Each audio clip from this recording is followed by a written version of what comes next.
Verilişin baş sponsoru Kalsi D3 Nikameti.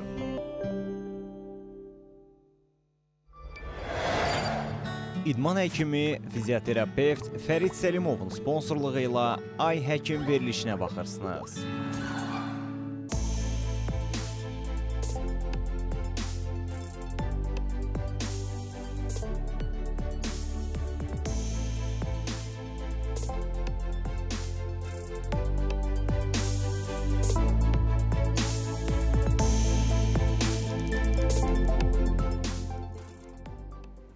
Ay Həkim davam edir dostlar. CBC Sport'a baxırsınız. Studiyada Doktor Tutu Zeynalovadır. Bugün ağciyərlərimiz haqqında danışırıq. Bu orqanımızı necə qoruyaq və necə edək ki, daha uzun illər bizə xidmət etsin, necə deyərlər. Qonağımız həkim pulmonoloq Doktor Əsəd Beydullayevdir və söhbətimizi reklamlara ayrılmadan öncə qeyd etdim ki, mənə əminəm ki, sizə də çox maraqlı bir sualın cavabını axtarırıq.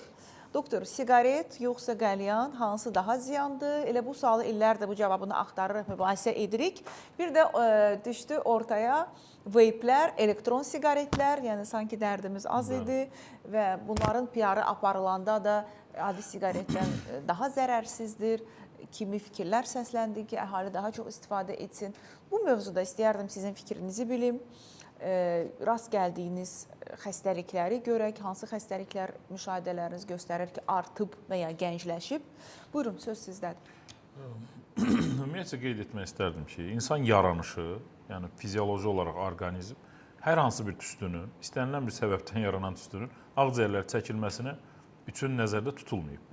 İnsan nəfəsinə tüstü çəkməməlidir. Təmiz Allahın havasını çəkməlidir. Biz də bu işə qarışırıq, özümüzdən iş çıxarırıq. İstənilən bir çeşidləməsinə asılı olmayaraq bu zərər verəcək. Təbii ki, uzun illər araşdırıldığına görə siqaretin zərərləri ortadadır, göz önündədir. Yüz minlərlə xərçəng xəstəsi, kardioloji xəstələr, nə bilim, saysız kronik obstruktiv ağciyər xəstələri. İndi bir marketinq xodu olaraq, bir marketinq gedişatı olaraq bunu dəyişdilər və yeni trendlər yaratdılar, yeni mod yaratdılar. İşte daha zərərsiz görünən, sanki zərərsizmiş kimi görünən veyplər, minlərlə adı olan dediyiniz kimi cürbəcür tüstülər. Mahiyyət olaraq bunların hamısını kökündə bir qızdırıcı, bir yağlı maddə, hansı ki tüstüyə çevrilir və içində nikotin var. Və aromatizatorlar. Aromatizatorlar, rəng əlavələri, dad əlavələridir ki, hansı ki insan tənəffüs yollarına gedir və bir brutallıq yaradır insanlarda. Mən həmişə demişəm bütün proqramlarda da, siqareti haqqında o qədər negativlər olmuş ki, az da olsa insanların təsəvvüründə bir qorxu var idi. Və bizim də bir milli dəyərlərimiz var. Daha çox atalarımızı, əmilərimizi, nə bilim, babalarımızı siqaret çəkən görmüşdük. Bu ənənə də belə gedirdi. Siqaret kişilərə aid bir bəla idi. Qadınlar bunu gizlin və yaxud da az olurdu. Ancaq bu veyp, digər şeylər, bir də sulu qəlyan, hansı ki artıq bir bəla halını alıb, bunlar daha zərərsiz, daha əyləncəli görünür. İnsanlar ona şəkil çəkdirirlər, tüstü çıxardan ağızlarına falan və bunu moda saldılar, bir trendə saldılar. Bu böyük bir biznesdir hər halda. İnşallah ki, mənə bir şey etməzlər. Rahat olun. Və çox təəssüf ki, buna xanımlar və gənc yaşda insanlar da istifadə edirlər. Əvvəl çantamızdan pudra çıxardırdıq, güzgü çıxardırdıq, indi veyp çıxardırlar. Mən bir məclisdə oldum, orada xanımlar da var idi, bir toplantı tipli idi. Çox xanımların qarşısında artıq var idi. Və bu normal bir şeydir. İşte bir vaxtı qınaq var idi siqaretlə bağlı. Sanki daha cooldur belə. Daha cooldur, qabları çox gözəldir. Həqiqətən çəkməyən insan da həvəsləşir ki, məndə də olsun, mən də bir çəkim. Yekunda yanmış bir yağın tüstüsünü ciyərlərinizə çəkmiş olursunuz. Nə adı qoysaq da buna, necə bəzəsək də, bahalı adlar, bahalı qaşlar üzərində falan, yekunda siz tənəffüs yollarınıza bir tüstü çəkmiş olursunuz. O tüstü eyni siqaretin vurduğu qədər zərər vurur. Bəlkə də daha artıq. 2019-cu ildə mən həmişə gözləyirdim ki, necə ola bilər bu qədər çəkilir və bunlara aid bir xəstəlik yoxdur. Müddət az idiyənə xəstəlik çıxmamışdı ortaya. 2019-cu ildə ilk Amerikada artıq veyplə bağlı xəstəlik meydana gəldi. İnterstisial ağciyər xəstəliyi, EVALI deyilən bir xəstəlikdir. Hansı ki, ağciyəri çox ciddi zədələyir. Eyni interstisial ağciyər xəstəliyi, ciddi nəfəs darlığı, öskürəklər falan ölümə qədər gətirib çıxara bilir. Və bunun sırf elektron siqaretlərlə əlaqəli olduğu təsdiqlənib. Bundan artıq nə demək lazımdır, mən bilmirəm. Və sübut olunub ki, 90 gündən artıq elektron siqaret istifadəsi olan insanlar artıq bu risk qrupasındadır. İstənilən birində ola bilər. Bir də bunun üzərinə bizim Azərbaycanda yayğın olmadığı üçün bu xəstəliyin həkimlərin bu sahədə bilgisizliyini gəlin. Düşünün ki, siz öskürürsünüz, elektron siqaret çəkirsiniz, gedirsiniz həkimə, yüngül bir xəstəlik kimi bir şeylər yazılır. Halbuki hansı heç birinin bu şeyə faydası yoxdur və ciddi bir zaman itkisi olur. Artıq bilinəndə ki, burada Evali xəstəliyidir, interstisyal bir ağciyər xəstəliyidir, ölmüş bir sürü ağciyər hüceyrəsi var, hansı ki, artıq itirilib geri qayıda bilmir. Bu mənim elektron siqaretlərlə olan fikrim. Sulu qəlyan mövzusunda onu qeyd etmək istəyirəm ki, bir neçə gün öncə başqa bir proqramda da bunu dedim. Sulu qəlyan birinci növbədə infeksion xəstəliklərin keçməsinin səbəbkarıdır. Elə vərəmdən danışdınız. Bəli, vərəm. Niyə? Çoxları əsas gətirir, yox onun ucluğu dəyişilir, mən ucluğu dəyişir. Ucluq kiçik bir şeydir. Sadəcə dodağınızı dəymir. İnsan hava damcı yoluna olan xəstəlik onun üzərindəki o borunun içərisində qalır. Heç kəs qarantiya verəməz. Belə bir araşdırılma aparılmayıb ki, 1000 xəstə üzərində və yaxud da yaxma götürülsün, bir laboratoriya. Yoxdur elə bir şey. Sizdən öncəki insan vərəm olub onu çəksə, eyni şey sizə də yoluxa bilər. Əgər siz də biraz immuniteti zəif adamsınızsa filan, bu ortaya çıxa bilər. İkincisi, bir qalyanın çəkilməsi, sulu qalyanın çəkilməsi 20 ədəd siqaret çəkilməsi qədər. Yəni bir paçka siqaret çəkdin. Bir dəfəyə çəkirsən. Yox, bir qalyan çəkdin. Bunu bir dəfəyə çəkmiş olursunuz, ciddi bir ziyan vermiş olursunuz orqanizminizə. Eyni zamanda sizin xətrinizi istəyən, sizlə bir masada oturmaq istədiyi üçün gəlib oturan insanlara pasiv olaraq onları da zəhərləyir. Qalyanda da eynidir. Qalyanda da eynidir, siqaretdə də eynidir, elektron siqaretdə də eynidir. Və bunun nəticəsində günahı olmayan, bu işlə heç bir əlaqəsi olmayan bir insanı da pasiv içici olaraq zəhərləmiş olursunuz. Hətta onu yox, digər masada oturan birini də. Onun bir şansı var sizin yanınızdan getmək, digərini yoxdur, oturub və o da məcbur olaraq bu tüstünü udur. Bəla ondan ibarətdir ki, siqaret mehriban düşməndir. Siqaret olsun, istəyir digərləri olsun. Bunlar zamanla insanı pis hala salırlar. Bugün mənim bir pasiyentim oldu, Qusar rayonundan gəlmişdi. Ciddi şəkildə ağciyər emfizeması var, siqaretə bağlı. Ağciyər yoxdur. İnsan necə nəfəs alır, mənim üçün də aydındır. Ağciyər toxuması çox az qalıb, çox zülüm çəkir. Mən ona bir təklif elədim ki, gəl bir veriliş çəkək, bir balaca bir intervyu çəkək, sən bu durumu danış. Bəlkə gənclər görsələr bu halı, sən hansı vəziyyətdəsən, atalar. Mənim dediyimə inanmırlar. Mən deyirəm, düşünürlər ki, heç nə olmayacaq. 50 yaşın üzərində siqaret artıq öz sözünü deməyə başlayır. Çox halda arzulayırıq ki, nə yaxşı bu xərçəng deyil bunun dediyi söz, daha yüngül bir formalardır. Ancaq ümumiyyətcə, hər hansı formada asılı olmayaraq yekun nəticə eynidir. Mən hətta hər zaman anamnez toplayanda pasiyentlərdə müxtəlif suallar var ki, blank yazıram və həmişə soruşuram tütün istifadəsi, spirtli içki istifadəsi və bir dəfə tütün istifadəsi soruşdum. Yəni yox, istifadə etmirəm, yox, qətiyyən doktor heç vaxt siqaret çəkməmişəm. Və sonra soruşdum ki, dedi ki, mən mütləq axşam yatanda bir stəkan su içirəm, ya bu problem. Dedim ki, ola bilər içə bilərsiniz. Dedim, nə üçün? Dedim, qəlyan çəkəndən sonra ağzımda belə də. Dedim, axı siz dediniz, mən tütün istifadə etmirəm. Dedi ki, mən hər axşam qəlyan çəkirəm. Deyirəm, axı bəs dediniz, tütün istifadə etmirəm. Deyir, yox, doktor, mən ağciyərlərimi yoxlatdırıram mütəmmədi olaraq. Tərtəmizdir. Mənim siqaret çəkən dostumda ağciyərlər vəziyyəti pisdir, amma məndə yaxşıdır və belə bir təəssürat yaranır ki, qəlyan ağciyərlərimizi zədələmir. Yəni, bu siqaret deyilsə, mən tütün istifadəçisi deyiləm. Baxın, bir qədər öncə də siz diaqnostika ilə bağlı demişdiniz. Çox həkim müdaxiləsi olmadığı üçün çox gülünc şeylər edir bəzi xəstələr. Bu çox gülüncdür həqiqətən. Özlərini aldadır. Məsələn, adam siqaret çəkir, 50 yaşı var, nəfəs darlığı var, narahatçılığı. Gedir bir rentgen çəkdirir, rentgen həkimi yazır ki, heç bir şey yoxdur. Bəzi halda da bronx şəkli biraz güclənib filan bir söz yazılır.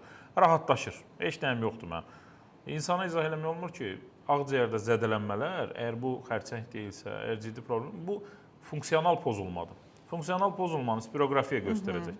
Bəzən çox ağır durumda deyilsən, o belə normal çıxa bilər. Amma professional həkim sənin rəftarına, danışığına artıq başa düşəcək ki, bir bəla gəlir.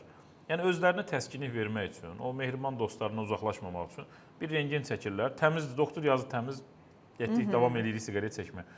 Burada heç bir çıxış yolu yoxdur, qaçacaq yeri yoxdur. Siqareti götürürsünüz, əzirsiniz, atırsınız zibil qabına, bununla da mövzu bitir. Yəni bu qədər sadədir. Aha, yəni yavaş-yavaş tərk etmək, bir də. Mümkünsüzdür, qeyri-mümkündür. Yavaş-yavaş tərcilən insanlar sadəcə açıq qapı qoyurlar. Hər an qaçmağa bir yerləri var. Siqaret tık deyə atılır, bununla da mövzu bağlanır. Günə 20 ədəd siqaret çəkməklə 5 ədəd çəkməyin arasında fərqi varmı? Bəzən deyirlər ki, çəkirəm, amma çox yox, doktor. Günə 1-2 dənə və yaxud 3-5 dənə, yəni bir qutunu 5 günə çəkirəm, misal üçün. Burada işin mahiyyəti var. İnsan siqareti niyə çəkir? Bu bir nikotin asıllığıdır. Nikotin öz-özündə zərərli deyil də, o qatrandır təbii ki, bizə öldürücü təsiri. İnsan o dozanı, o nikotin dozasına zamanla alışır və onu istəyir. Bu maddə asıllığıdır. Yəni necə narkotik kimi bir asıllıqdır. Nikotin asıllığı deyilir, adı da deyilən.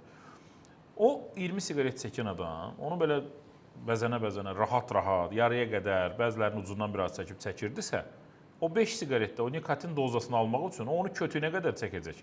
Hələ bəlkə kötüyü də çəkdi ki, oradakı da nikotini götürsün, şey eləsin. Yəni bu çıxış yolu deyil. Bu sadəcə özünü aldatmadır.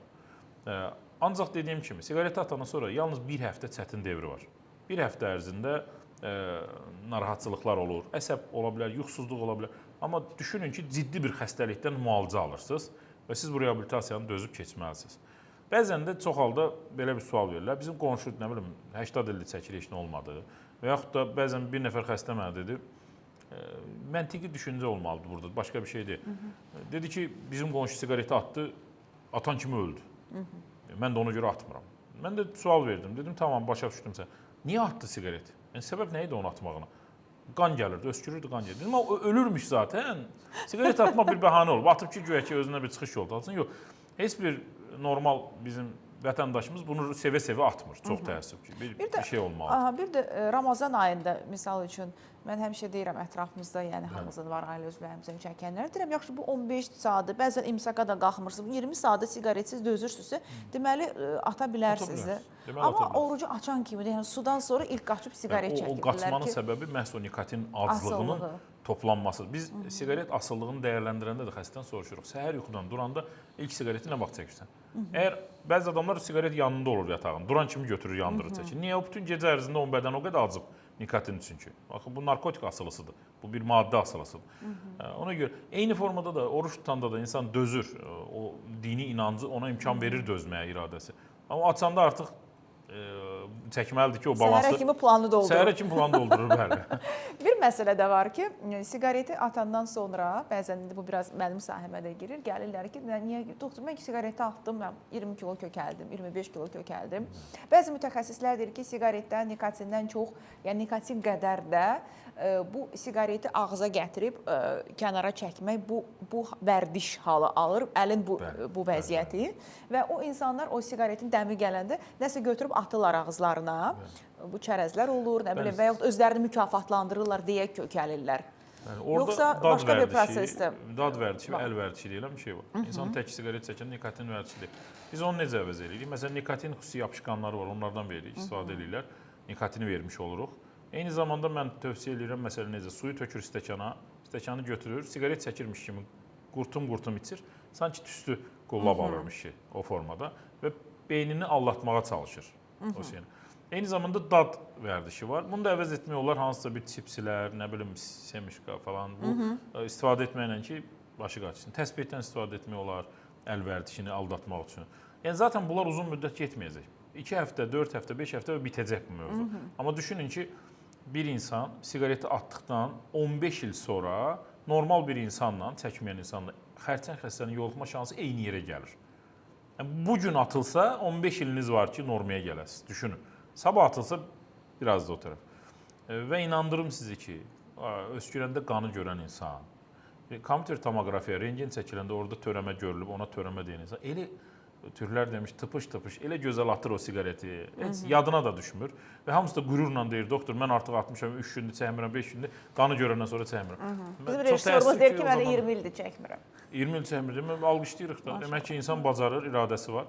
Amma dediyim kimi, burada bəzən qorxu da kömək eləyir. Yəni, işte, mən də qorxusuma çalışıram da, deyirəm buradan ki, yəni, ola bilər də bununla qarşılaşırız. Bizim bir həkim dostumuz var idi. Bir dəfə oturmuşduq həkimlər otağında, gördüm əlində heç nə yoxdur, belə eləyir. Dedim, neyinirsən? Deyir, siqareti atmışam, özümü belə aldadıram. Özümü belə aldadıram, amma yəni çəkmirəm. O gün bugün hələ də çəkmirəm. Bizim hədəfimiz odur ki, nə eləyir eləsin, siqaret çəkməsin. Nəyi demək istəyirdim? Elə mövzumuzun üzərindən girək. Bəs xərçəng xəstəliyini bildik, deyək ki, bu zaten onkoloqlara aid olan bir sahədir və diaqnostikası da məlumdur. Bizim siqaret üzərindən ən çox rastlaşdığımız xəstəlik xroniki obstruktiv ağciyər xəstəliyidir. Onunla bağlı bir məlumat vermək istəyirəm. Buna bizim el arasında bəzən bronxit də deyirlər. Kimdir bu? Bunun ağır forması kimdir? Bəli, koa kronikdir. Onlar x demir, k deyir, o yüzden. Qonşuda dediyim anda yadınıza gələcək bir kişi var, hansısa bir dayı, Mamet dayı, səhərə qədər öskürür, bütün qonşular onu öskürəyini eşidir. Davamlı xışıltı var sinəsində, acıq danışırsan, əziyyət çəkir. Pilləkən çıxır, hamı kömək eləməyə çalışır, çıxsın. Bu dayı artıq ağır koadır. Yəni ağırlaşmış bir durumdur. Uzun müddət siqaret çəkən insanlarda iki hal daha çox rastlanır. Bunun biri bronxitdir, bronxların dar olması, bəlğəmlə tutulması və yaxud da bəzi yerlərin zədələnib bronşektazi deyilən genişlənmiş bronxların formalaşması. İkincisi emfizemadır. Ağciyərdə ağciyər toxuması asta-asta ölür, siqaretin təsiri və hava kisələri əmələ gəlir. Xəstənin kompüter tomografiyasına baxsan çox maraqlıdır. Necə Holland pendirinin içərisində belə deşiklər var, ağciyər deşik-deşik. O sahələrdə artıq ağciyər yoxdur və çox təəssüf ki, heç vaxt olmayacaq. Geri dönüşü olmayacaq. Geri dönüşü olmayacaq. Bəli, hər siqaret qullabından. Biz birinci növbədə siqaret durdurmağı tövsiyə edirik. Durdur, proses dağılma dayansın. Sonra təbii ki, dərmanları verilir. Mən tamaşaçılarımıza demək istəyirdim. Atalarında, əmilərində, indi artıq son dönəmlərin bu bizim müasirləşməyimizlə əlaqəli analarda falan da ola bilər. Xalalarda, bəli. Əgər tədricən artan nəfəs darlığı varsa, davamlı olan öskürəklər varsa, səs qısıtlanmaları, səs batmaları varsa, bəlğəmli öskürək formalaşırsa, yoldaşları ilə, dostları ilə parkda, çöldə gəzərkən geri qalırsa, evə gələndə bir yaxdan 4-cü mərtəbəyə rahat-rahat çıxırdı, indi 2-yə çıxır, dayanır, sonra 3-ə çıxır, dayanır. Bu hallar varsa, o zaman xronik obstruktiv ağciyər xəstəliyi ola bilər. Hansına ki, bizdə çox rahat adı var. Xroniki bronxit keçdi getdi. Bronxitdir, bir bəlğəm gətirici verir. Müalicəsi var. Birinci müalicəsinin birinci bəndi siqaretin atılmasıdır. Çünki qızıq faktoru dayansın. Biz başlayaq ondan sonra bərpa prosesinə. Təbii ki, ondan sonra müalicəsi var. Xüsusi bronx genişləndirən dərmanlar var. Onlar verilir.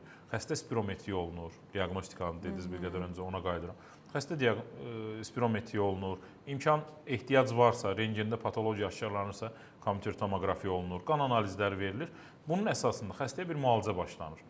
Və xəstə çox yaxşı bir effekt alır. Təbii ki, asma xəstəsi qədər 100% yaxşılaşma olmur. Asmalar daha yaxşı.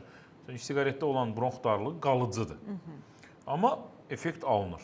Yəni, mən bir daha qeyd etmək istəyirəm. Yaxınlarınızda, ailənizdə siqaret çəkən insan varsa və dediyim əlamətlər varsa, bu ağır bir xəstəliyin əlaməti ola bilər, göstəricisi ola bilər. Bəzi xəstələrə deyirik ki, əlamətlər görünürsə, öz ürəyimdə düşünürəm ki, inşallah koah olar. İnşallah xronik obstruktiv xərçəng olmaz. Çünki bundan qarşılaşanda mən ailələrin yaşadığı o stresi, əziyyəti görürəm. Heç bir şey də əlimdən gəlmir. Bilirsiniz ki, bu müalicə olunmayan bir xəstəlikdir. Bu belə. Ancaq xronik obstruktiv ağciyər xəstəliyində biz yetərincə yaxşı nəticələr alırıq. Xəstələr normal həyat tərzlərinə qayıdır. Necə təzyiq xəstəsi, şəkər xəstəsi, asmalar, onlar davamlı bir dərmanlardan istifadə edir. O, onlara çox yaxşı effekt verir. İnsan başa düşür ki, o 5-ə də çıxa bilirmiş. O, məsələn, yoldaşlarını artıq gəzə də bilərmiş. Yəni, bu hallar. Həyat keyfiyyəti artır. Həyat keyfiyyəti çox artır. Normal yatır, normal yaşayır və ətrafındakı insanları da incitməyi azalır, təbii ki. Təbii ki, diskomfort verir insana. Özü o xəstə olanda ətrafındakılarda da bir narahatçılıq yaradır. Biz artıq bilmirəm, veriliş necə gəldi, necə keçdi, xəbərim olmadı. Bəlkə son olaraq hansısa sualı vermədim, bu haqda danışmaq istəyirik. Bəlkə hansısa bir son olaraq müraciətiniz var bugün tamaşaçılarımıza. Sizi dinləyək və sağollaşaq. Tamaşaçılarımıza xüsusi bir müraciətim yoxdur. Zaten danışdığım bütün mövzu içərisində qeyd etdim. Ağciyər, pulmonoloq deyildikdə ağciyər həkimidir. Ağciyərlə bağlı problemlərinizi ağciyər həkimlərinə etibar eləyin və bu zaman nəticə daha yaxşı olar. Bəli, və əsas doktoru görmək istəsəz referansın Əhmədli filialına yaxınlaşın. Bəli. Təşəkkür edirəm. Ay həkimin bugünkü qonağı həkim pulmonoloq doktor Əsəd Beydullayevidir dostlar. Son olaraq təşəkkürüm bizim sponsorlarımızadır. Verilişimizin baş sponsoru Ştada şirkətidir. Elə siqaretdən danışmışkən günə 3 fincandan artıq kofe içirsinizsə, siqaret çəkirsinizsə, bura aiddir veyplər və digər tütün məhsulları da. Spirtli içkilərdən istifadə edirsinizsə, vegansızsa, hamiləlik, laktasiya dövründə kalsium ehtiyacınız çoxala bilər və buna görə də təyinata uyğun olaraq kalsium D3 nikomet preparatını istifadə edə bilərsiniz. Çeynəmə tabletləri şəklindədir, 25 ildən artıq mövcuddur və sınanmış preparatdır. Təşəkkür edirik Ştada şirkətinə. Digər təşəkkürümüz Böyük Britaniya təhsil idman həkimi Fərid Səlimovdur. Doktor Fərid müasir fizioterapevtik yanaşmayla diz onurğa çiyin əzələ ağrılarını müalicəsini təklif edir. Burada söhbət idman müalicəsindən gedir və mən özüm də artıq müraciət etmişəm və mövcud problemləri ən qısa zamanda həll edirik və artıq nəticəni də hiss edirəm. 055-318-83-94 nömrəsinə zəng edərək Fərid doktora müraciət edə bilərsiniz. Bugünlük bu qədər. Özünüzə yaxşı baxın, sağlamlığınızı sağlam ikən qoruyun.